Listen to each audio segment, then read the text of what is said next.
Welcome back to Singapore Property Talk Law. Today, we're going to be taking a deep dive into Lentor Central Residences, the latest development that's making waves in the Singapore property market.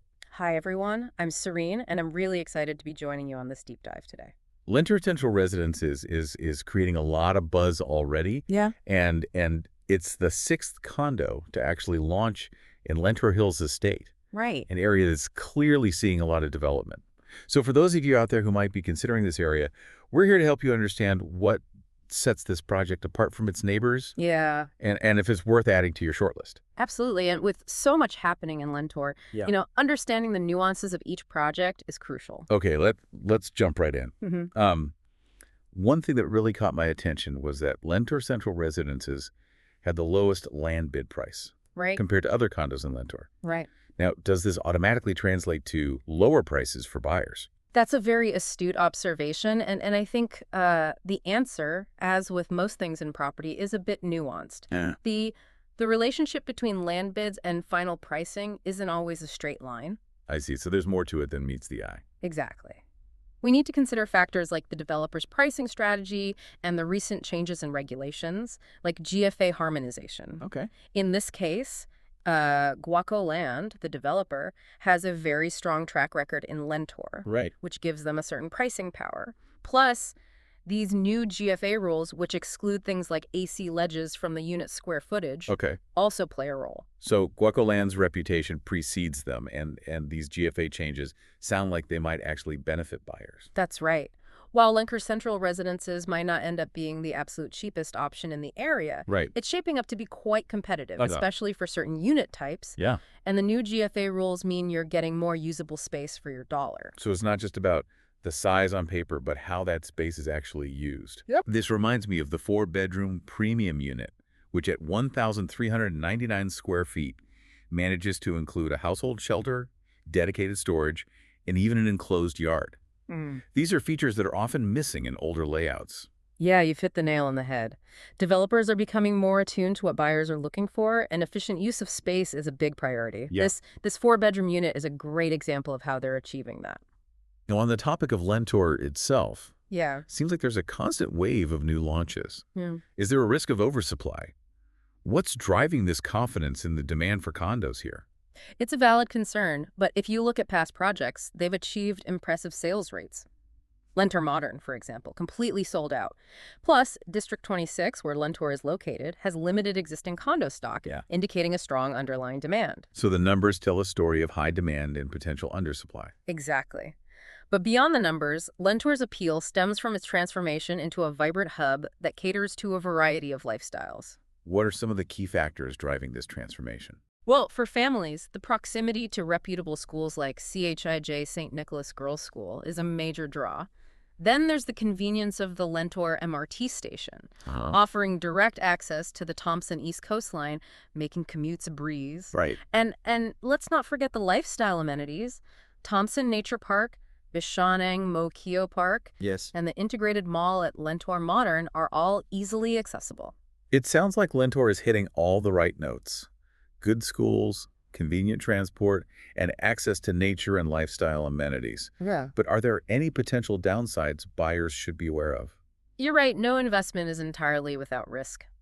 With Lentor Central Residences, one thing to consider is the potential for view obstruction in the future. While the current renders might show unblocked views, adjacent sites are zoned for high-rise development, so that could change over time. The ever-evolving Singapore skyline. What else should buyers keep in mind? Well, GuocoLand's strong presence in the area could mean prices remain stable, but they might not necessarily skyrocket. And of course, the rental market can always fluctuate due to external factors, although rents are currently looking strong in Lentor. Those are important points to weigh. So for potential buyers or investors looking at Lentor Central Residences, what's the key takeaway here?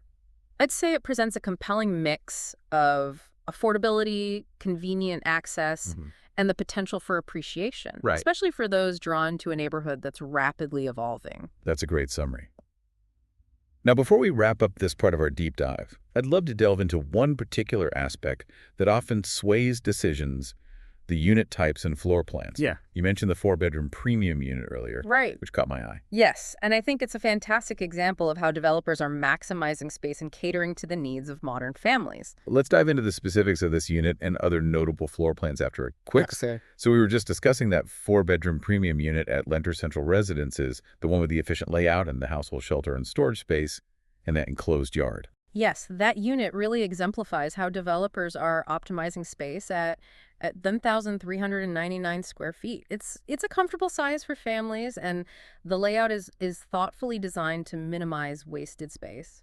Yeah, I can already picture a family utilizing that enclosed yard, as a play area for the kids or even a small garden. Exactly. It provides that much-needed flexibility, especially in Singapore, where space is at a premium. And having dedicated storage and a household shelter integrated into the unit means you're not losing valuable living space. It seems they've truly considered the practical aspects of daily life.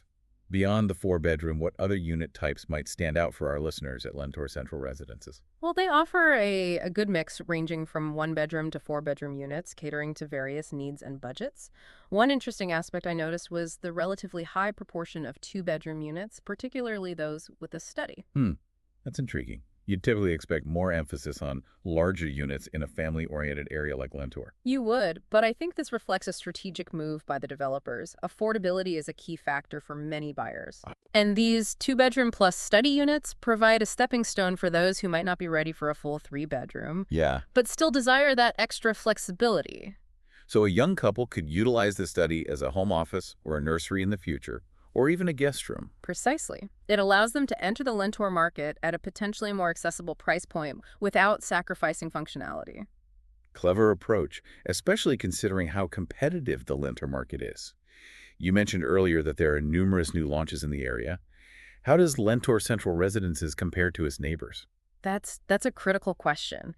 Each project has its own unique features and advantages, but Lentor Central Residences appears to hold its own in several key areas. Let's break those down. Firstly, as we've discussed, the pricing seems competitive, particularly for certain unit types. Then there's the focus on efficient layouts, a major draw in today's market. Buyers are undoubtedly looking for value and functionality. Exactly, and Lentor Central Residences delivers on that front. Furthermore, the direct connection to the Lentor MRT station is a significant advantage in terms of convenience. Connectivity is definitely a big plus. So it sounds like Lentor Central Residences checks many boxes, but are there any areas where it might fall short compared to other options in the area? That's an excellent question, and it's always essential to consider the complete picture. One potential drawback is the view.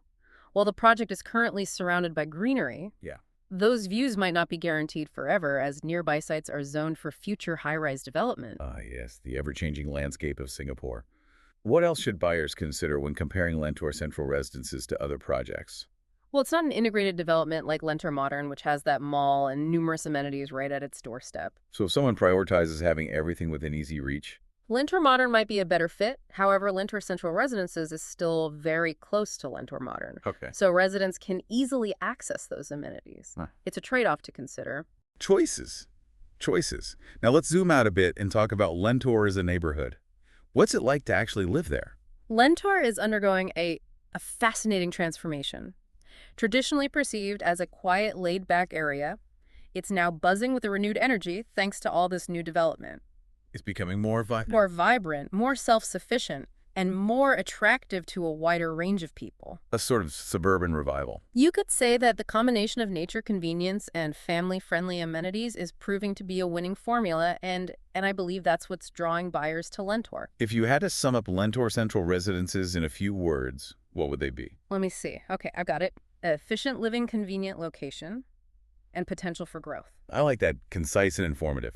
Now, before we move on to our final thoughts, let's address one more aspect that often weighs heavily on decision schools. Ah, yes, a perennial hot topic in Singapore. Exactly. So let's delve into the school situation around Lentor Central Residences. Actually, before we move on to schools, I think it's worth touching upon another factor that could influence the decision to buy in Lentor. Oh, and what would that be? Well, Lentor is known for its lush greenery and proximity to nature reserves, which is fantastic for those who enjoy an outdoorsy lifestyle. However, this also means... Monkeys? You got it. For those unfamiliar with Singapore, monkeys can be quite mischievous and sometimes even a nuisance. To put it mildly, Now, I'm not trying to scare anyone off, but it's something to be aware of, especially if you're not accustomed to having these furry neighbors around. It's certainly part of the Lentor experience. Indeed. All right, with that in mind, let's now dive into the school situation around Lentor Central Residences. Sounds good. Okay, so we've touched upon the monkey business in Lentor. But now let's get down to another crucial factor for many family schools. Absolutely. It's a top priority for buyers with school-age children. What's the school landscape like around Lentor Central Residences? Well, it's a bit of a mixed bag. The proximity to CHIJ St. Nicholas Girls School is definitely a major advantage. Right. But it is essential to verify if a specific unit actually falls within that coveted 1-kilometer radius. Ah, yes, the 1-kilometer rule. Always crucial to double check. Exactly. One map hasn't provided a definitive answer on that yet, so buyers need to do their due diligence. Yeah. If being within 1 kilometer of CHIJ St. Nicholas is non-negotiable, Lentor Hills Residences, another project in Lentor, might be a stronger contender. Okay. It's confirmed to be within that radius, and it's also near Anderson Primary School. So there are options for those prioritizing specific schools, but what about the overall availability of schools in the area? The good news is that Lentor is well served by schools, with a decent mix of primary and secondary options within a reasonable distance. This is definitely a positive for families considering the area. Provides them with choices and flexibility as their children progress through different stages of education. Precisely. And while we're on the topic of education, it's worth noting that Lentor is also close to several tertiary institutions, including Nanyang Polytechnic and the Singapore Institute of Technology. That's a great point. It adds another layer of appeal for families looking at the long-term educational prospects for their children. Exactly. So while the immediate focus might be on primary and secondary schools, the proximity to these higher education institutions adds value to the location. All right, Serene, we've covered a lot of ground today, from pricing and layouts to amenities and even monkeys. As we wrap up this deep dive into Lentor Central Residences, what's the one key takeaway you want our listener to walk away with? I'd say Lentor Central Residences offers a compelling proposition for those seeking a modern, well-designed home in a neighborhood that's evolving into a vibrant and self-sufficient hub. The efficient layouts, connectivity, and access to amenities are strong selling points. However, potential buyers should carefully consider factors like the potential for view obstruction and the trade-offs compared to other developments in the area. Excellent points. And for anyone wanting to delve deeper, we've included links to all the sources we use for this deep dive in the episode description. Happy researching. Now, before we sign off, I want to leave our listener with a final thought. Lentor is undergoing a significant transformation, but the real test is whether it can live up to the expectations. Can it successfully blend nature convenience and family-friendly living into a truly desirable and fulfilling lifestyle? Only time will tell, but it's certainly a story worth following. I completely agree. The future of Lentor is being shaped right before our eyes, and it'll be fascinating to see how it all unfolds. Thanks for joining us on this deep dive into Lentor Central Residences. We'll be back next week with another insightful exploration of the Singapore property scene. Until then, happy investing.